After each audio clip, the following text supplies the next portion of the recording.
মাদ্রাসার একজন ছাত্রীকে বিভিন্ন প্রলোভন দেখিয়ে প্রেমের ফাঁদে ফেলে তাকে দীর্ঘদিন যাবৎ বিভিন্ন জায়গায় আটকে রেখে ধর্ষণ করা হয় এবং পরবর্তীতে পতিতালয়ে তাকে বিক্রি করে দেওয়া হয়। এটা নিয়ে এলাকায় একটু ভালো আলোড়ন সৃষ্টি করে। সে লক্ষ্যে আমরা আমাদের কার্যক্রম শুরু করি, আমাদের গোয়েন্দা নজরদারি বৃদ্ধি করি। এখানে একটি বিষয় ছিল যে মেয়েটি মাদ্রাসায় পড়াশোনা করত এবং ছেলেটি ছিল অন্য ধর্মাবলম্বী, হিন্দু ধর্মের। তো এখানে তার পরিচয়টা গোপন করে এই প্রেমের কাজটা করে। মূলত এরা দুজনেই সোশ্যাল মিডিয়াতে একটা অ্যাপ ভিত্তিক একটা সোশ্যাল মিডিয়ার মাধ্যমে তারা কাজ করত, যেখানে তারা ব্যবসায়িক কোনো কাজের সাথে রিলেটেড ছিল। সেখানেই তাদের পরিচয় হয়।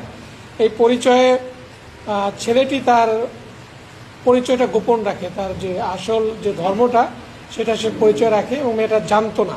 এটা যখন আমাদের নজরে আসে আমরা এটা নিয়ে কার্যক্রম শুরু করি। কার্যক্রমের শুরুর প্রেক্ষাপটে একটা পর্যায়ে আমরা জানতে পারি যে এই ছেলেটা সাতক্ষীরায় আশাশুনি থানার একজন বাসিন্দা এবং তার বয়স অ্যারাউন্ড 20-20-এর মতো করে।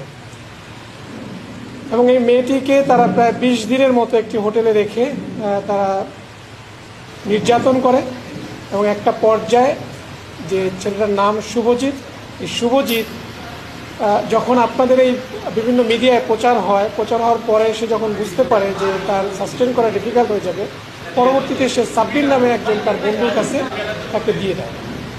দেওয়ার পরে এই সাব্বির তাকে একটি খারাপ জায়গায়, পতিতালয়ের মতো একটা জায়গায় তাকে এক সর্দারনির কাছে তাকে হ্যান্ড ওভার করে। এই পর্যন্ত আমাদের তথ্য আছে, তথ্য পেয়েছি। সেখান থেকে অন্য একটি সংস্থা মেয়েটিকে উদ্ধার করে